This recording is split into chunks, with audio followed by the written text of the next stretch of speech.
What up, everybody? I'm your host, JP, and this is my co host, Hey Josh. everybody. And welcome back to another episode of the Film Bros Podcast.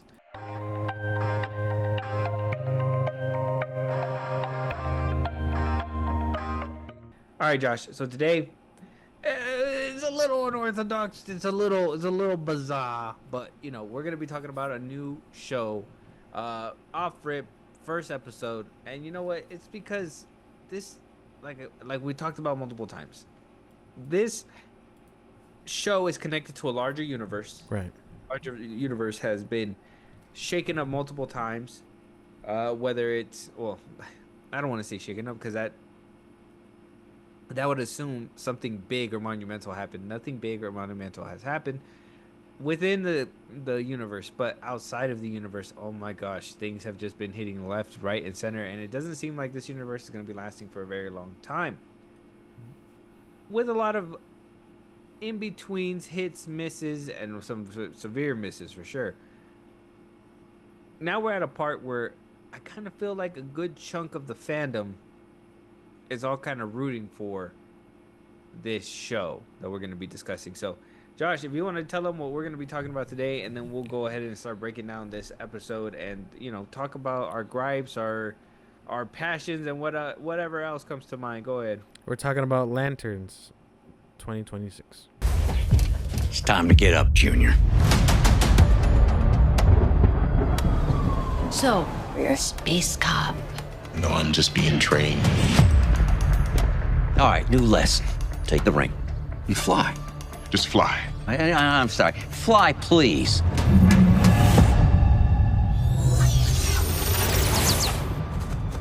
What's that? You're the backup quarterback. For now. This is a big one. Okay, this is a Right. big one. This is one where we talked about in our previous episode. It seemed like HBO and Warner Brothers wanted to distance themselves from James Gunn because of the Supergirl flop that happened. Peacemaker not performing as well as the first season. Superman, though it made some money, wasn't enough to actually say it was a home run success. It was at least a two base stealer for sure. And let's just say Creature Commandos in there too, because who remembers Creature Commandos? We do, for some reason. But yeah, Josh, Lanterns is the newest installment to this whole DCU, and like I said, after the monumental flop that was Supergirl, Lanterns has been kind of under the microscope. Everybody has been kind of anticipating this. A leak had happened months, or at least a month ago, before the premiere of this episode, and it basically gave us a pretty big spoiler that turned out to be true. And we kind of figured as well because it was getting DMCA striked all over the fucking place. Right. So it wound up being true. The spoiler. We'll talk about that as well when it comes down to this episode. And yeah, Josh. So what was your excitement, man? Obviously, you've seen the Twitter stuff. Obviously the DCU has not been your favorite, but Lanterns had the potential for something different, right? Or it does have the potential. It is at its first episode. What was your thoughts walking into this one? And obviously, HBO trying to distance themselves from James Gunn as well. Like, are we trying to, how were you feeling at least? HBO side and then Twitter side over here making fun of the show, right? HBO trying to be like, this show is actually serious, and then Twitter was over here like, this show is so unserious. What do you think? I was thinking skeptical. I was skeptical for the most of it. I mean, there's not a single DCU project that I've been a fan of as of recently or since everything started coming out, which was like Superman or whatever, but no. This one could be different. Maybe separating themselves from James Gunn could be the right move. I think if this is going to be the whole, like, oh, yeah, it can totally work without him type shit, I mean, I guess that's cool. But I was skeptical for sure. And, like, there's not much room for failure at this point. I think everybody's kind of right looking forward to this show. I was never a huge Green Lantern fan, so if this one can make me one, cool. And if not, I mean, no harm, no foul. You know what I mean? Mm-hmm. Well, yeah, and I mean, I kind of like Green Lantern, but we don't get a lot of Green Lantern stuff, so Yeah. There's that. Um, but Lanterns for me, anticipating it, I was always, I've been on rocky ground with this whole DCU since Superman. Seeing the Twitter memes really made me be like, "Oh my God, what's actually happening?" And even though if those Twitter memes were not real, this universe has really set up a reputation of being goofy and not very um, serious, if you will. Like, it's just not a very serious universe to deal with. It's going to be very goofy, very comic booky, and then eventually, you might have a little bit of seriousness when it comes down to a dog. Animal abuse and whatnot. Right. And yeah, so Lanterns was rolling around. I was like, okay, well, this has to be, where we thought Craig Giuseppe's Supergirl was kind of like safe from James Gunn's clutches, and we're gonna basically get what Craig Giuseppe wanted us to see when it came down to his Supergirl movie. That didn't turn out to be true. At least with Lanterns, I was like, okay, James Gunn has a hand in it, but he's busy over here. Lantern's gonna be able to cook on their own, and hopefully we get something that's not gonna be so grabbed on and touched on by James Gunn himself. So for me, this is probably the real true test of if the DCU could survive without him. I know the same thing. There is a little bit of attachment to the wider DCU. I know James Gunn's friend Guy Gardner is supposed to be in this series too, so we're gonna eventually see him as well. So this is connected to the larger DCU. I know as much as HBO wants to try to remove James Gunn out of the picture, we are gonna see Guy Gardner. So Guy Gardner means this is part of the larger DCU, and we're gonna have to treat it as such, because even spoilers and or leaks for Man of Tomorrow says Aaron Pierre is supposed to be in Man of Tomorrow. So we're supposed to, we're eventually going to see him on the big screen as Green Lantern. So I don't know what that means for the series, but yeah. Yeah, I mean, with the way things were going in this episode, I would say it's interesting enough. I do, and I feel like we'll talk theories right now, but as far as like the show itself, I think a lot of people are watching the discourse now. It's going to be like, you're not a real Green Lantern fan, or it's either that one or there's no real Green Lantern fans. You Didn't read them. There's only like 5. Right. But a lot of them are going to be like, oh, it's either you read the stuff and you don't like this show, or you read the stuff and you like this stuff, and in which case you never were a Green Lantern fan. Or the real one, the third option is like, oh, not only do I not consume other things outside of superhero media, but a crime thriller mystery with Green Lantern stuff, this is never going to work. You know what I mean? And I can't help but feel like a lot of them are between that third and second one, because one, we know no Green Lantern fans exist, Right? And two, it's like again, a lot of these people are gonna take it at face value, or which I think is happening. So this is how it ends up. Like, oh, this shit was mad boring, versus the ones that are like, I could get behind this, and it's just like, where are we at? You know what I mean? I know Right. I know a lot of that's gonna change too. I know the tune right now is gonna be like, it's boring, and then once it starts unraveling itself, people are gonna be like, oh yeah, I was on the hype train since episode 1 or whatever, and it's just like, no, you weren't.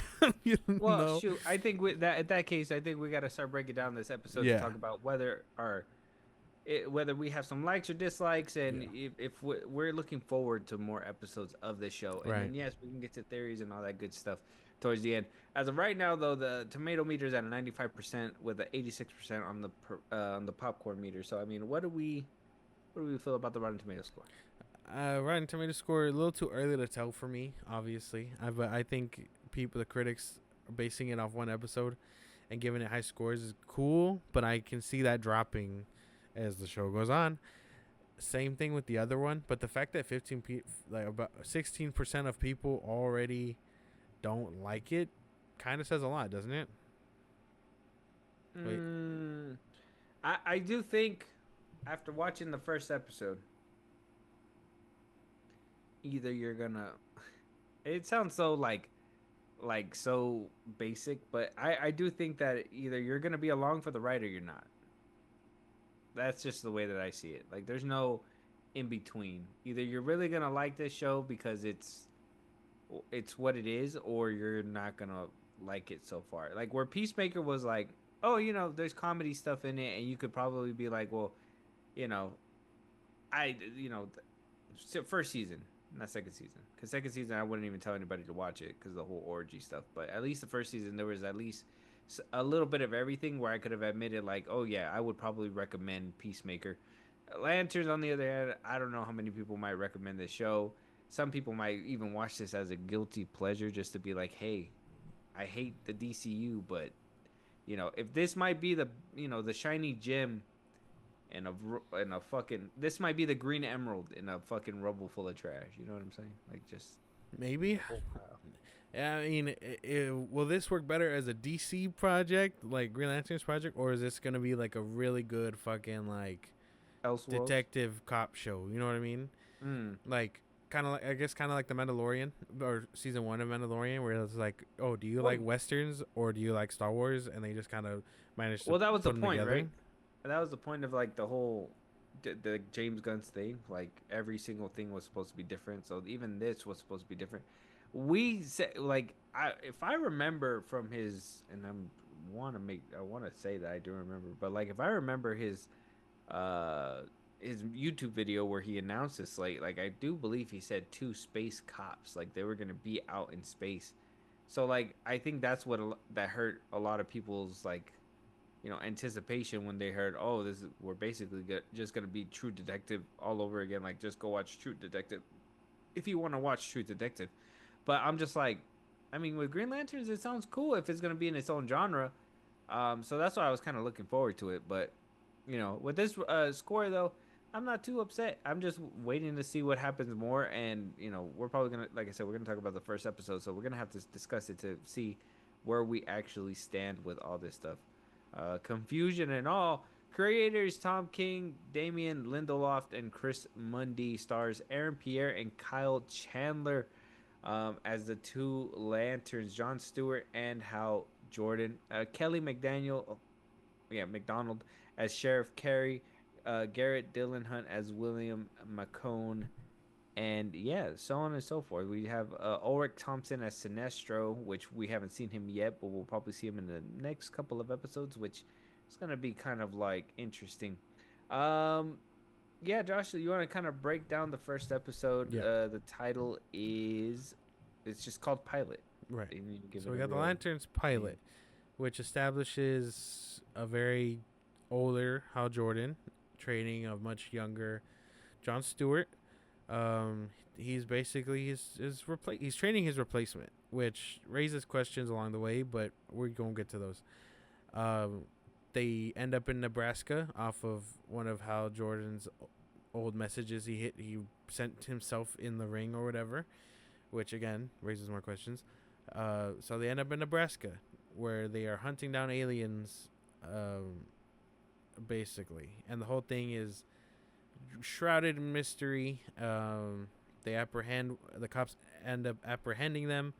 They don't, I guess this universe doesn't hear by Lantern law or jurisdiction for them or whatever. They kind of just show up and still have to play by Earth rules or whatnot. We get some interesting things about both of these characters, but it's very much a slow burn, and I think it does a good job by setting up who the villain is, while also leaving mystery for more. Interesting. I like the way you put that stuff. So yeah, let's talk about the main actors. We have Aaron Pierre and Hal Jordan himself, Kyle Chandler. Kyle Chandler carries. Aaron Pierre is great. Everybody else, I mean, they're okay. I don't really like the sheriff's acting. The lady sheriff's acting. I'm not a fan of her acting. She was in something else. I just can't remember what.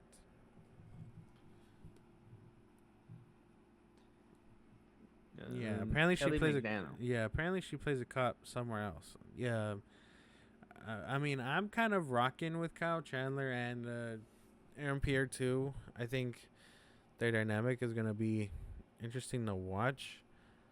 I am interested in seeing Guy Gardner in a serious or more serious kind of fucking role, I guess.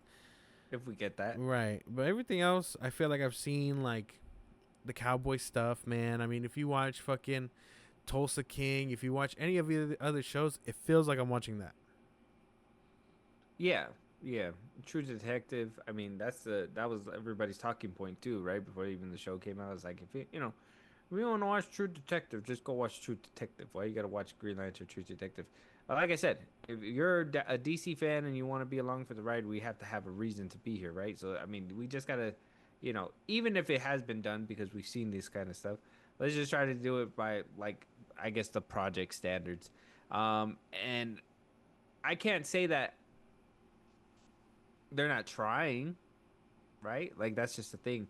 Like even though we've seen a True Detective or whatever, this doesn't seem like it's being a parody. It seems like its own thing for sure, Right. right? So character wise, I gotta say I like Kyle Chandler. Like I was kind of skeptical as him as Hal Jordan because I was just like, hey man, I thought Hal Jordan was supposed. Maybe this is just the Ryan Reynolds effect. Maybe I was just like, man, maybe this is what I just think Green Lantern's supposed to be. Is like Ryan Reynolds. But I also do remember kind of like, the animated series one, even the one where I think it's called I forgot which one it's called, where basically Green Lantern gets punched down by Darkseid when he tries to like run up after him, and then he gets beat up by the parademons or whatever. Yeah. Like I remember all those. He's a Joker and all that stuff, and he messes around. So I really did enjoy the little bit that we're getting. Obviously, he's an older person, so he's not supposed to be like too much like Ryan Reynolds, where he's like joking over and over again. So I pretty much enjoyed his portrayal of the Hal Jordan that we're getting, a more like older, withered Yeah. Hal Jordan, wiser. I can't wait to see more of this. Even after Spoilers up ahead Yeah, for yeah, sure. yeah. Towards the end, though. Right. We'll I have can't those wait to see spoilers. more of him. I mean, if he continues to be a relevant part of the show, but I'm yeah, pretty sure he will be. yeah, man. pretty sure. I think these two are gonna basically end up carrying it, for sure. I think that's the consensus. I mean, that's why they picked them. Right. Quick side note: did you know that Aaron Pierre wasn't old? I think I put that together the other day. I had to explain who he was to CJ, and she was like, "Where?" And I was like, "Oh, he was an old." And I mean, I didn't see the other one, but the Rebel Ridge, I heard he also did good in Rebel that Ridge one. was really good. I like that one. Yeah, see, so I didn't even watch that one, but yeah, This shit made me laugh. right. This shit kind of made me laugh. The world yeah. building. If we're done with characters, Yeah. Mm-hmm. world building and plot. I know, enjoyed the world building. I enjoyed it. Yeah. I like the whole time jumping thing. That's what I'm saying. Like, I feel like the setup that they kind of do with this first episode, especially with these characters, I kind of enjoyed it. What they're trying to set up with the future episodes, it wasn't too bad. It was just more like, I think the inclusion of the lanterns thing, which I think we're gonna probably talk about in a little bit, is gonna be more of the confusing part for me. But for the most part, I mean, world building wise, we haven't seen it with the larger DCU, so I can't really give it props for like connecting it such. I know we're supposed to get Guy Gardner, but we haven't gotten that yet. I'm more confused about like how long superheroes have been around. Right. That's the big question. Apparently, a lot of them I'm trying have to lived. think about like that opening crawl that fucking Superman had, because doesn't that tell you how long superheroes have been around? They've been around. They have to have been around for already. If Hal Jordan's been around for like 10 years, they've had to have been around for like 20. And then Superman just showed up, like, in the middle of all that.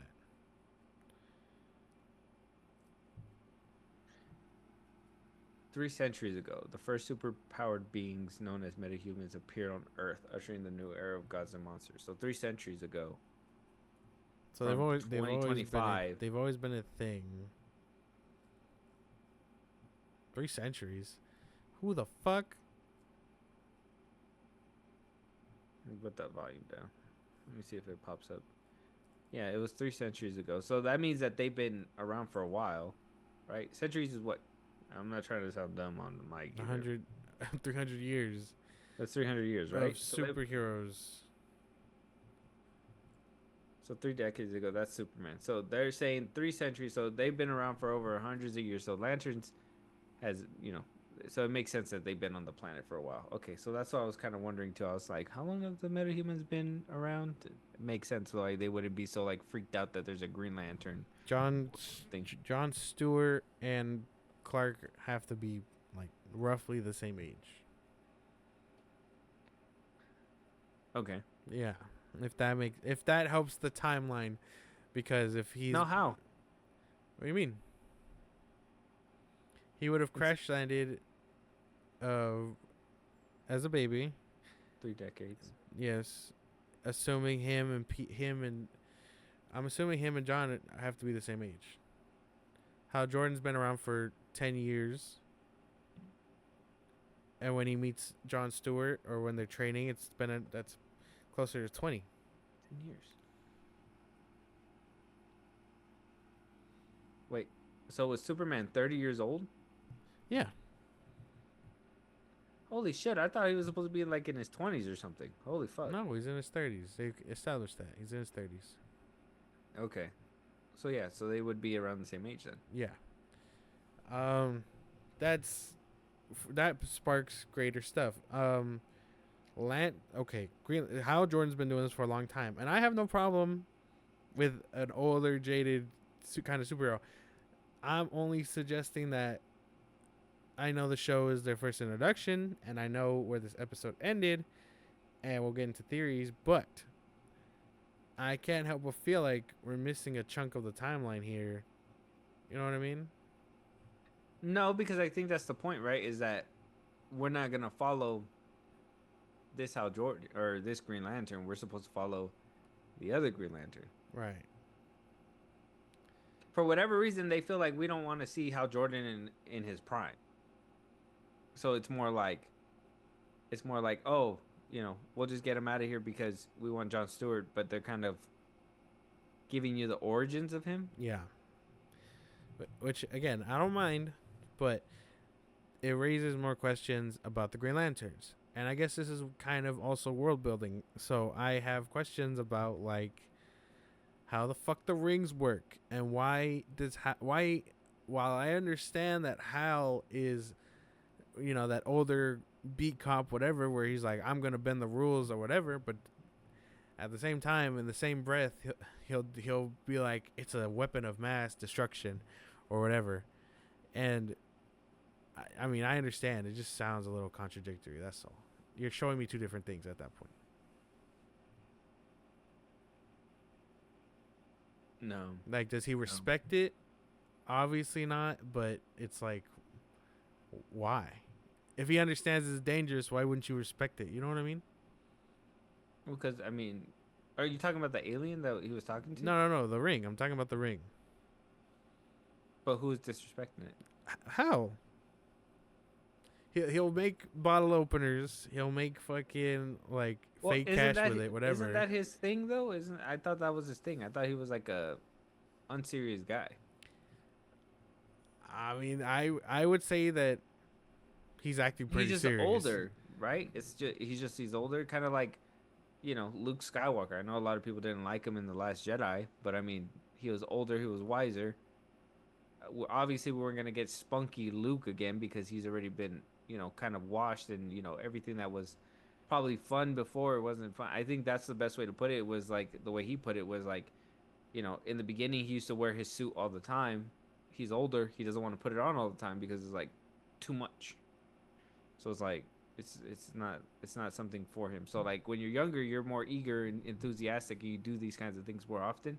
When you're older, you can still do it, but obviously you don't do it as much because first of all, you don't have the energy to do it, and then second of all, you're just like, okay, well, if I'm gonna do it, I'm gonna just do it to make my life easier. And I feel like that's what he was basically doing. The bottle opener, the cash, the music box, and all that stuff. I feel like he just did that because it gave him an easier avenue to get him where he needed to be. Right. Yeah, that's the point. I just thought that was his character, though.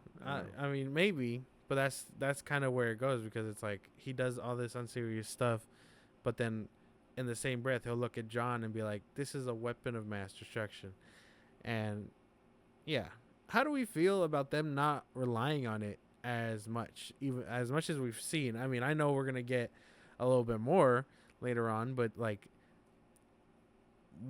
I mean, he could have restrained that guy that John was chasing or whatever. Like, why aren't we seeing more? Could that be a budget issue, or is that something like narrative? I don't know. We have yet to find out, but I'm choosing it's a budget issue.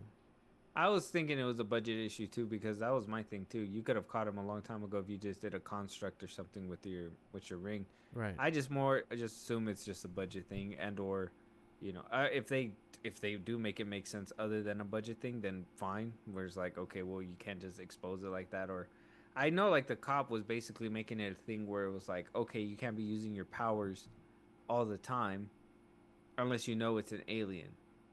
So maybe that's why. Maybe because he wasn't 100% certain he didn't use his powers. Right. Maybe. Which, again, another question. Why don't they feel respected? Why? Like, what? Like, is it because they see a bunch of these guys and so they're just like, oh, okay, well, either way, we have the laws for these kinds of stuff, but I don't know. I couldn't help but feel that was like my thing too. I was like, weird.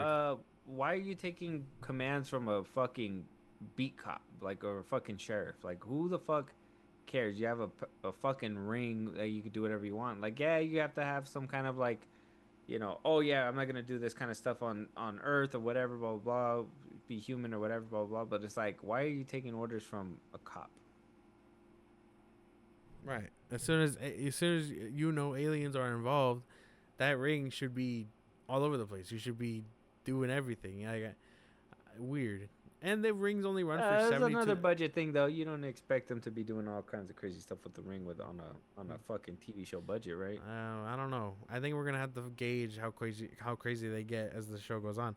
Which I mean, this is rare. I'm not gonna lie. We're talking about one episode, but it's like I can't help but feel like we'll cover this, and then I know we'll cover it like maybe we'll see how it goes by like the 4th episode, but I don't see us touching this unless it's like really interesting. I don't see us touching this until like the last episode.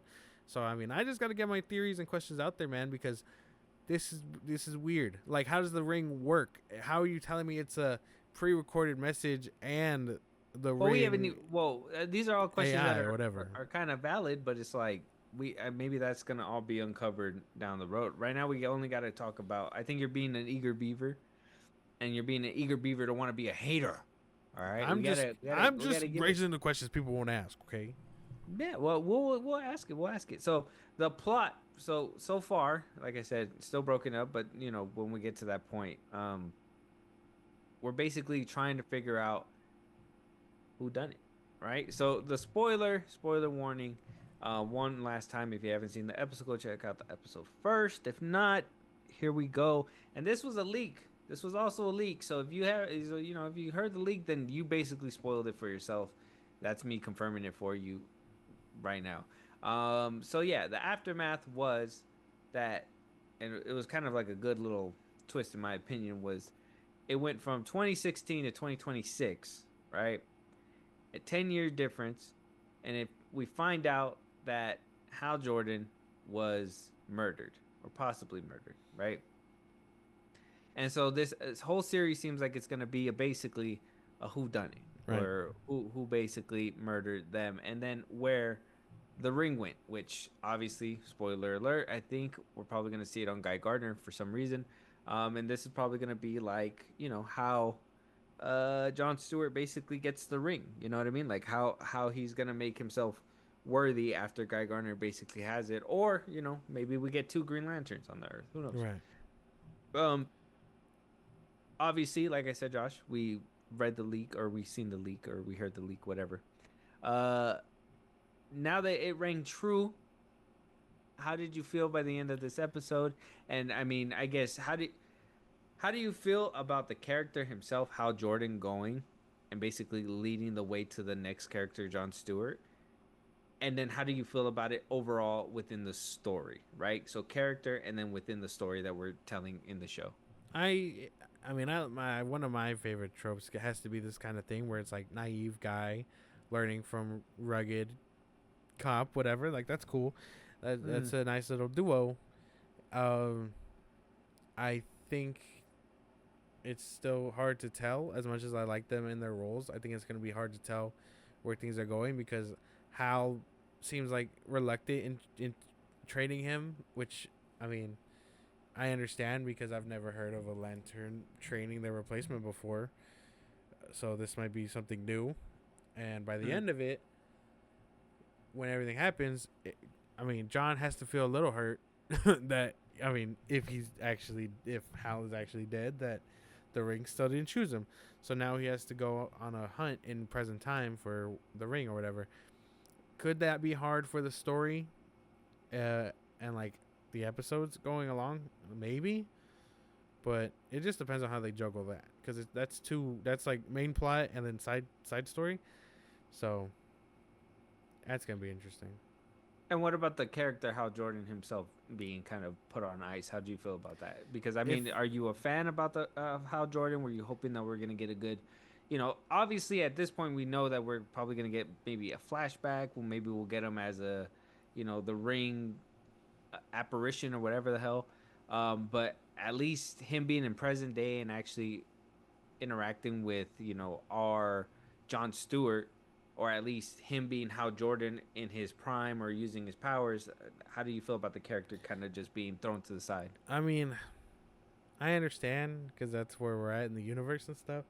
I know people are upset about that, but that's just where we are in the story. There's nothing you can really do about that other than be like, oh, well, like whatever. So you're not a Hal Jordan fan where you're like knocking on the door like, No. we should have gotten a Hal Jordan series first. And No. season 2 should have been Jon Stewart and blah, blah, blah, blah. No. I don't care about that stuff. I think if you're going to drop us in a story where you make it make sense, then sure. But, I mean, for right now, my thing is if he's actually gone, that's a waste because I think there could be more for John to probably learn from him. And if he isn't dead, which, I mean, one of my running theories, which I know we'll talk about, but... Well, either which way, it doesn't matter what he can learn because you said that they don't change the replacement. So it's exactly. like, whoa. So whatever they're going to do with that, they obviously changed something. So. And we'll talk about that too because, I mean, that's going to be a question. And I do think that's going to lead to a little bit of a downside on my part if they do go down a certain road that I'm hoping that they do not go down. I got to say... Just so we can kind of talk about the CGI and the constructs before we get to like the theories and the questions and what we basically think. The fight scenes and the CGI, which we haven't really seen a lot of fighting and we haven't seen a whole lot of CGI. But I gotta say, this in particular scene right here where he, bubbles up. That's the quote that he basically used was a bubble up. Yeah, it's to me it was just ridiculous. I mean, I guess he bubbles up a couple times in the series. I mean that's just a thing.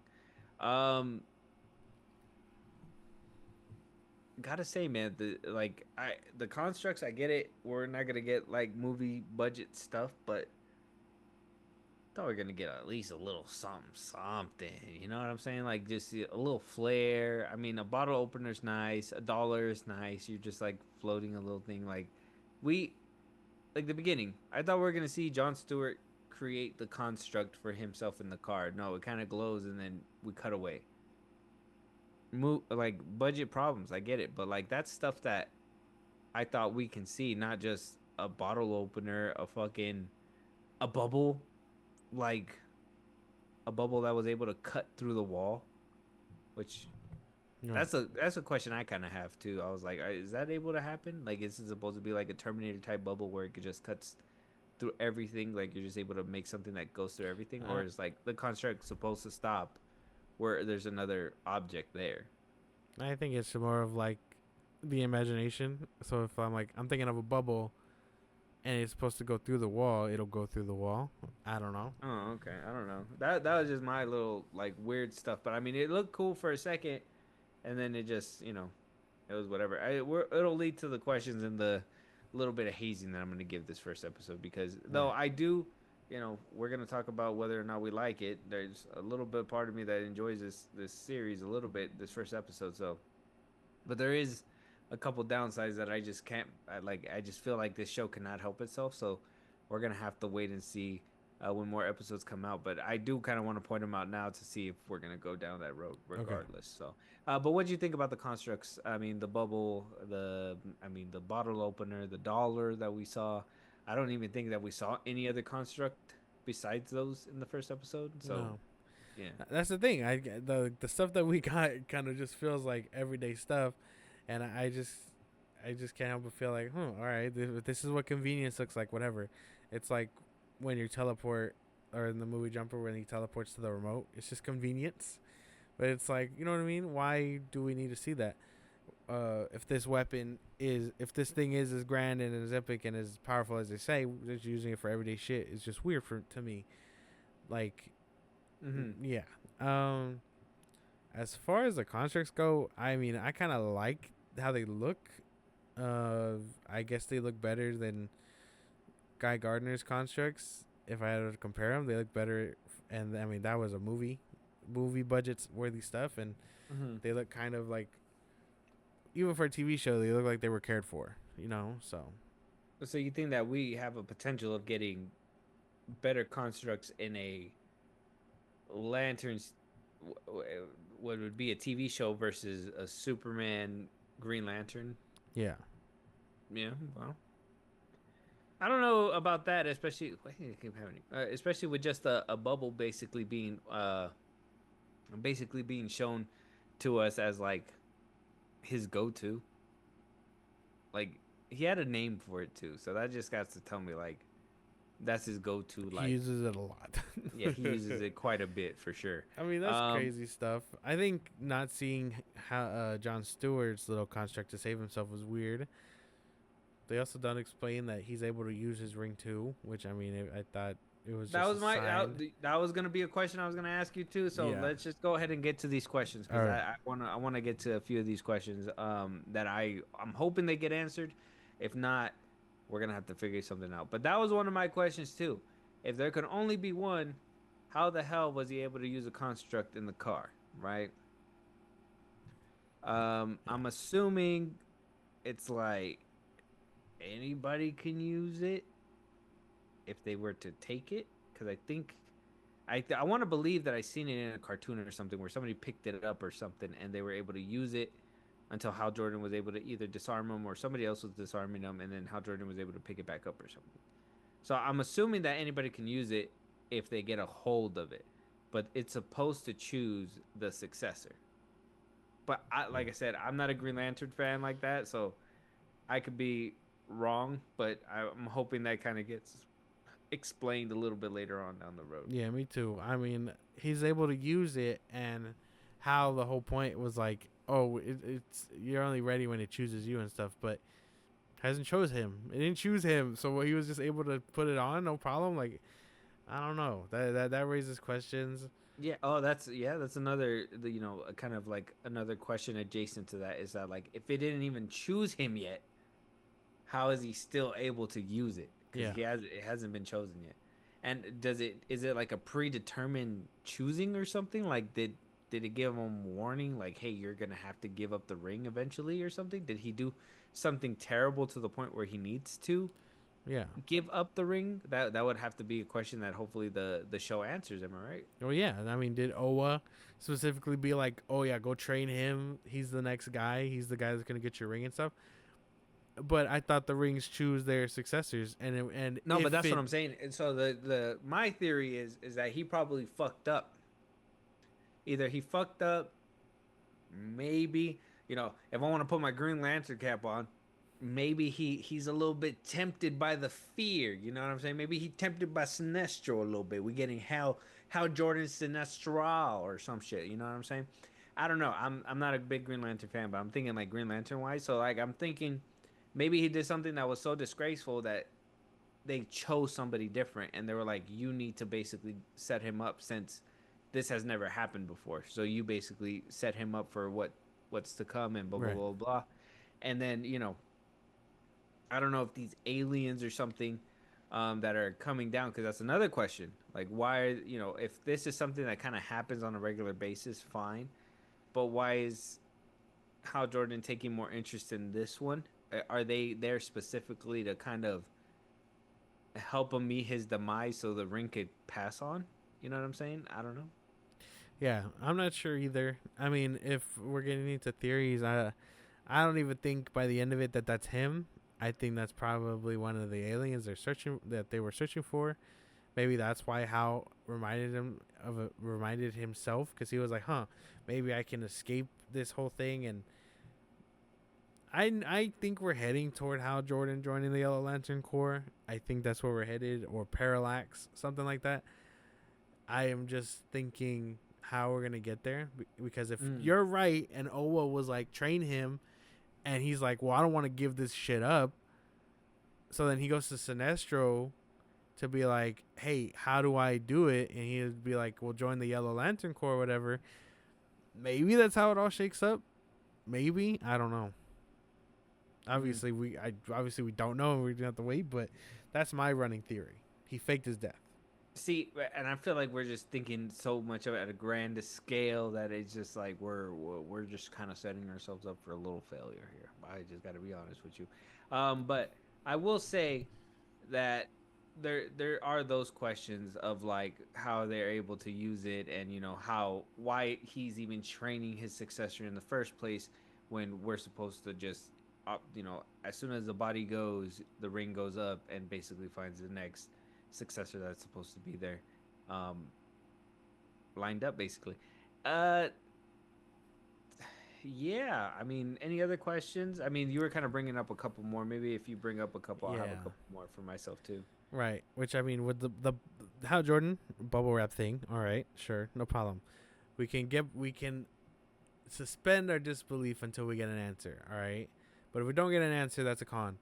How does the ring work with the messaging slash self-awareness of it all?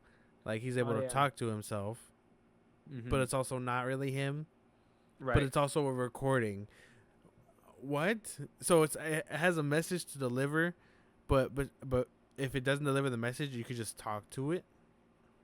That doesn't make much sense to me.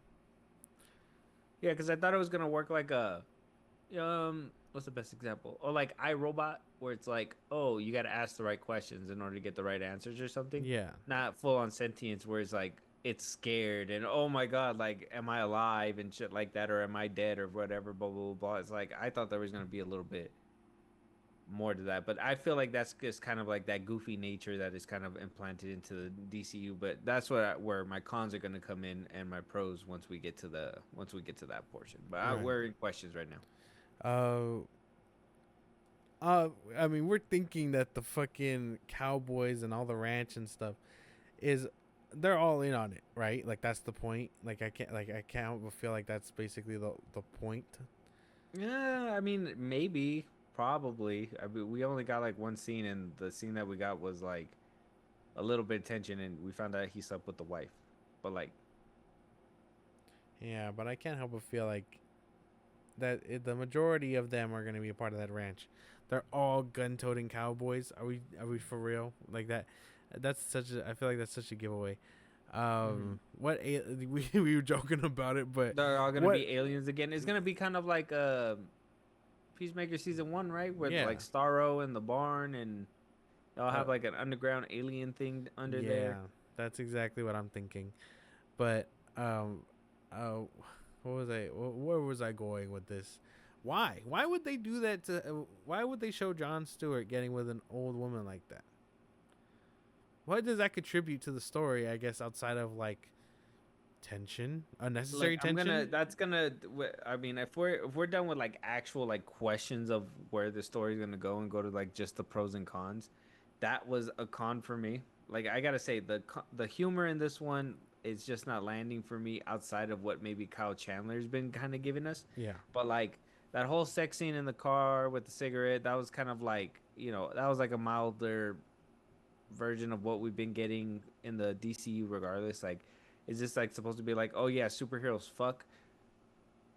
A kid is watching a Green Lantern show to watch Green Lantern, not to see him get some fucking pussy.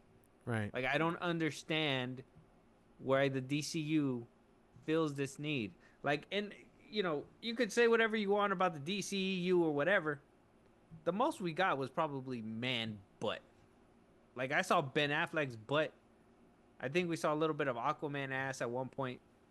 Like, unless you're talking about Josh Whedon's Justice League, that's the only time where you maybe in Andy Muschietti's The Flash too. But like that's the only time where you actually see a little bit of what Wonder Woman has and stuff like that. But that's different directors, that's different people. That's all whatever. That's completely different. Ever since the DCU has happened, every single project, besides maybe Superman and Supergirl, but even then they kind of were teetering the border there with certain things of like pissing in the bathroom and shit like that. But like we've seen orgies, we've seen like even the Creature Commandos cartoon was kind of even more like on the adult side. You were seeing like them have sex and shit like that. So it's like this. You can say what you want about Marvel, and be like, oh, Disney, they Disneyfy everything and blah blah blah blah. They know what they're doing because they're trying to sell tickets to mass people. They like Spider-Man doesn't need to fuck on Florence Pugh in order to fucking get information. You know what I mean? And we don't need to see that in order to make $1 billion. Would it probably make $1 billion more dollars? If that happens? Probably.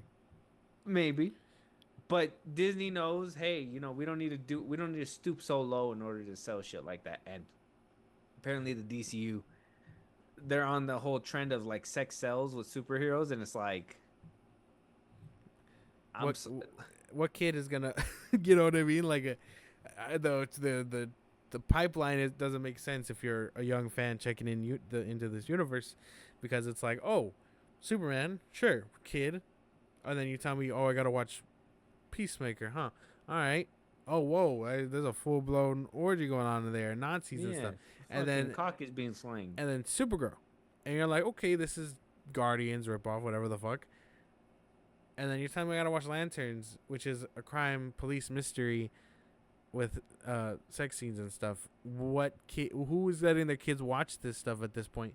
That's just weird. That's a weird way to market to your core fan base, I guess. Yeah, because I mean, I wouldn't, if my kid was watching, if he's like, Dad, I want to see the superhero show, and we're sitting down and watching the superhero show, and a fucking orgy pops up, bro.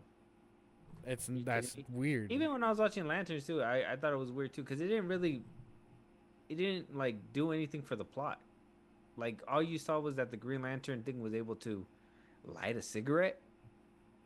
Did they have to be doing it for that to happen? Probably not. Interesting stuff. Yeah. Like I said, the humor is okay when Kyle Chandler does it, but it kind of gets a little weird when like the alien, and there was like a little bit of like I guess there's not a lot of humor besides Kyle Chandler, right? I mean, they tried to kind of like set up a couple things, but it wasn't really like ha ha ha. I felt like they were trying to make it like sophisticated, like what is it, lowbrow humor or something. Yeah, it was like a lot more subtle, I guess. So I guess a little bit more pro for this one, for trying to keep it a little bit more subtle than what we've been getting with the past couple movies in the DCU. So maybe put that on the pro side.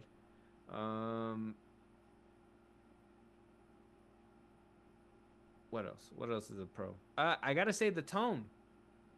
Tone's a pro. We haven't had a tone like this one throughout the whole DCU. And I do think that this is kind of like what's getting a lot of people on board, because DC is notorious for being like, a darker tone. Like Marvel was like this light side tone, and it's fun and people don't die, people run away. And then the DCU was supposed to be like that dark side. Oh shit, like we don't cut away from this. You're gonna see like the actual shit happening until Backlash and whatever. But anyways, the DCU is kind of like doing that same thing with Superman, Supergirl. Like nobody, like it's not getting too gruesome unless you're in like Creature Commandos or apparently Peacemaker as well. Lanterns is actually taking that and not giving you that bright, colorful, all this, that, and everything's happy sunshines or whatever, Yeah. and it's actually putting you down in like a more serious, more I guess you could say more like Dark Knight-ish, the vein of that era. You know what I mean? Yeah, I get you. Let's hope the tone remains the same. It doesn't just randomly switch up halfway through. Right. Let's hope that they know what they're doing. I mean, some of the unintentional humor in here is kind of like a con because though the alien didn't really make an intentional joke, I do think him ticking before he blows himself up is the most hilarious thing I've seen in a long time. Oh yes, I have something in my brain where I can easily flip it and blow us all to smithereens. He's like, "Oh, what if I could just decimate this whole town?" First of all, he couldn't even flip the switch to blow himself up. He had to wait for it's like, oh, what's that ticking noise? It's like this alien is legit ticking in front of me. Would not be able to take that serious at all. I could not take it that serious. Like, Right. I thought he was just gonna like flip a switch and it was gonna be like a cool thing where like the flames go out, but then how barely has a chance to put the ring on and like you see the flames get barely covered by the green, and like I thought it was gonna be this whole spectacle. No, dude had enough time to set up and everything because the motherfucker ticks. He's a ticking time bomb. He's not a flip switcher. He's a ticking time bomb. And I thought that was ridiculous. That was a little ridiculous. I agree. How do you make a bomb in yourself? These people manage to damn near copy humans, but the bomb in your head ticks. I thought it was supposed to be simultaneous. And it ticks out loud. It doesn't even like tick in your head. Like the alien is not like ticking in his head and he's just like, oh, just wait a second. You just, or like setting up an elaborate thing to give his final word out and then like in his head. No, like everybody hears the tick. He's just like you can everybody fucking in hear the it. room- And like, Yeah. they Like, assured what me it the- was quiet. I thought it was only in my head. What the Yeah. fuck? No. We all hear that shit. You're fucking ticking, bro. What the hell? Yeah. So then, are we looking forward to the rest of the show? Do you have any more pros or cons for this? No, or is- I mean, did we no. I think basically I'm hit with you everything? on. Yeah, I'm with you on that. Mostly everything. Yeah. For me, and I'm on the side of I think I'm basically looking forward to see what comes down. I think the one storyline that I just cannot sit right with, and episode 2 is gonna have to make that right with me at least a little bit, is the whole possibly Guy Gardner getting it when Jon Stewart is supposed to be like the person who is supposed to be trained or whatever. They got to really swing that one for me because if he goes on a if Jon Stewart goes on a road trip to basically go for the ring that did not pick him, even though he thought it was supposed to pick him, wouldn't that basically make you look like a butthurt bitch? Like, aren't you like, salty for something that you were supposed to get, but you just didn't get? Maybe you weren't there, right time, right place.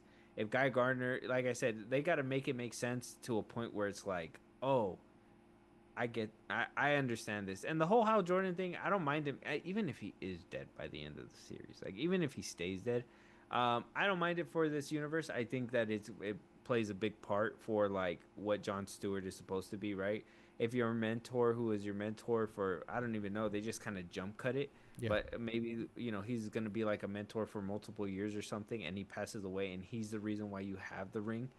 And, you feel like you have to go get the ring because somebody stole it or something. Okay, fine. I can maybe get along with that, but still, it's still going to be kind of like weird. You gotta really sell that whole thing. Otherwise, it's going to look a little weird, him going for something that didn't really choose him if the ring is supposed to choose you. Yeah.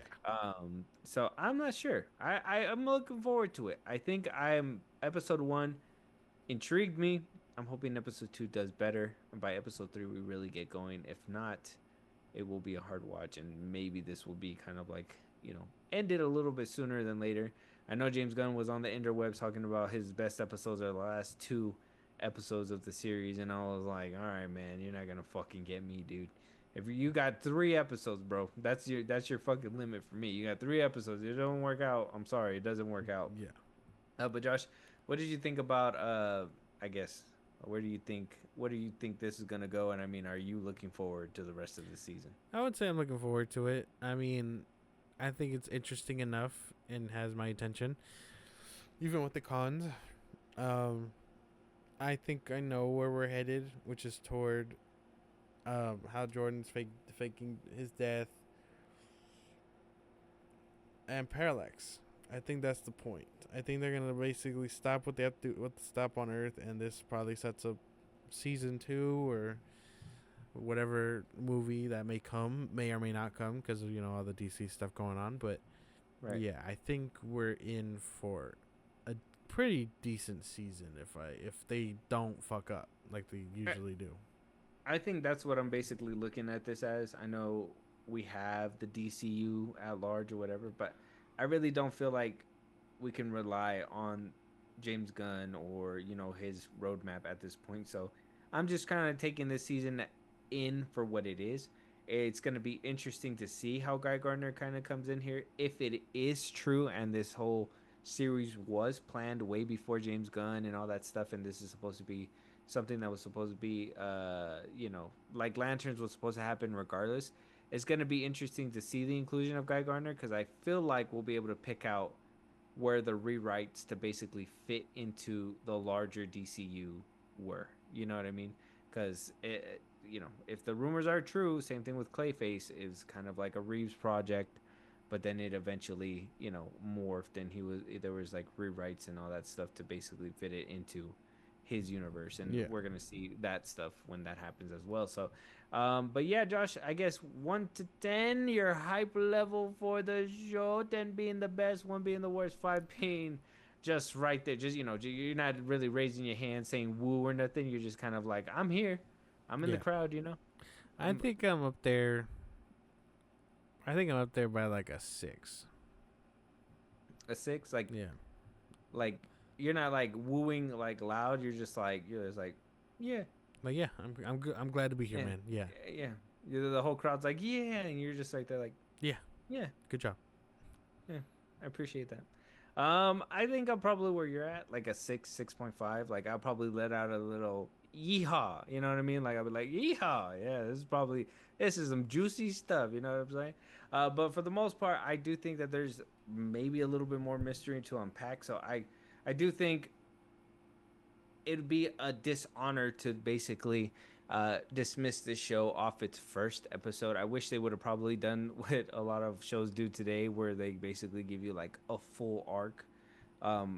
They don't binge, right? They don't let you binge it or whatever, but they'll give you like the first full arc of the series, like, or at least the first 2 episodes or 3 episodes.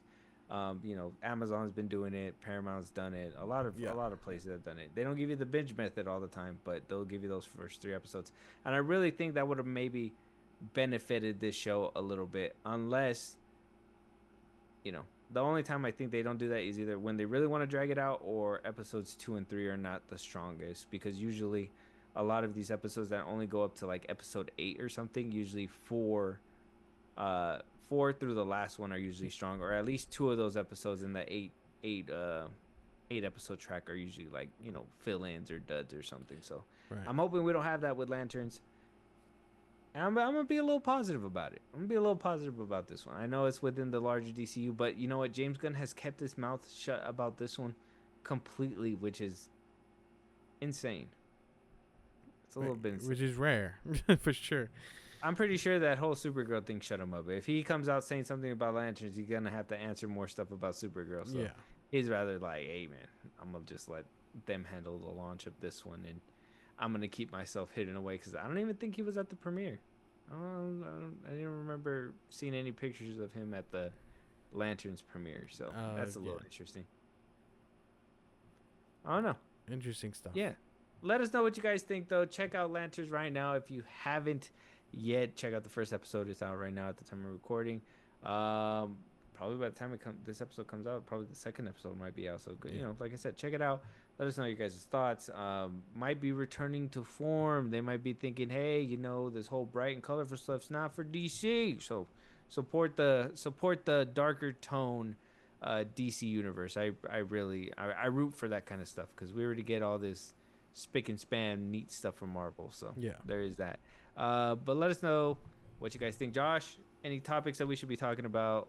Movies, TV shows, let them know where they can tell us talk to us and have the conversation. And, you know, maybe if they want to hear their voice on one of these episodes. Twitter, TikTok, Instagram at Film Bros Podcast. We post no Spit it out, buddy. Twitter, TikTok, Instagram at Film Bros Podcast. We post our episodes are up. You can hit us up there for news and movies we want us to cover. Buzzsprout, link in the social I just gave you. It's like a Patreon. You subscribe, you help the show grow. Greatly appreciate it. Listen to us any get your podcast at Film Bros Podcast, Spotify, YouTube Music, Apple Podcasts. Again, wherever you get your podcast. Be part of the conversation. Twitch at Film Bros Podcast. And when it's all said and done, subscribe to YouTube at Film Bros Podcast. And with that being said, we'll talk to you guys on the next one. Talk to you guys later.